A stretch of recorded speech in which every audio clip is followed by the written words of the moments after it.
ఇక varicose veins నుండి విముక్తి పొందండి. ఎవిస్ వాస్కులర్ సెంటర్ ఇప్పుడు మన KPHP లో గ్రాండ్ ఓపెనింగ్ ఏప్రిల్ 4వ తేదీన. జనరల్ గా జేబులు దేనికుంటాయి? ప్యాంట్లకు, షర్ట్లకుంటాయి. ఇంకా కొంత ధనికులైతే కోట్లకు జేబులు కుట్టించుకుంటారు.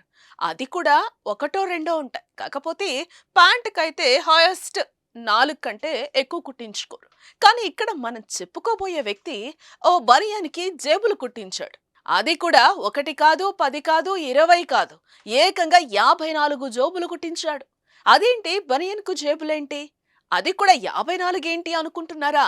అయితే ఈ వీడియో మీరు చూడాల్సిందే అండి.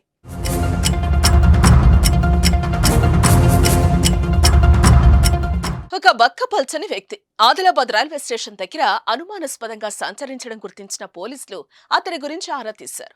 పోలీసులను చూసి భయపడిన అతడు మొదట్లో పొంతలలేని సమాధానం చెప్పడంతో పోలీసులు తమదైన శైలిలో విచారిస్తే విస్తుపోయే విషయాలు బయటకొచ్చాయి. మహారాష్ట్రలో తక్కువ ధరకు లభించే దేశీదారు మద్యం చిన్న చిన్న బాటిల్స్ లో నింపుకొని తెలంగాణలో ఎక్కువ ధరకు విక్రయించే దందా బయటకొచ్చింది. 48 సారాయి బాటిళ్లు స్వాధీనం చేసుకున్న ఎక్సైజ్ ఎన్ఫోర్స్మెంట్ అధికారులు అతనిపై కేసు నమోదు చేశారు. అయితే ఈ బనియన్లో సారాయి సీసాలు చూసిన నెటిజన్లు నెట్టింట కామెంట్ల వర్షం కురిపిస్తున్నారు. కాకా నువ్వు కేక అని ఒకరు పెడితే, నేను ఏడా చూడలేదయ్యా ఇది అని. ఇప్పటి వరకు ఎన్ని సీసాలు తెచ్చాడో అంటూ కామెంట్లు పెడుతున్నారు. మరి మీరేమనుకుంటున్నారో కూడా కామెంట్ చేసేయండి.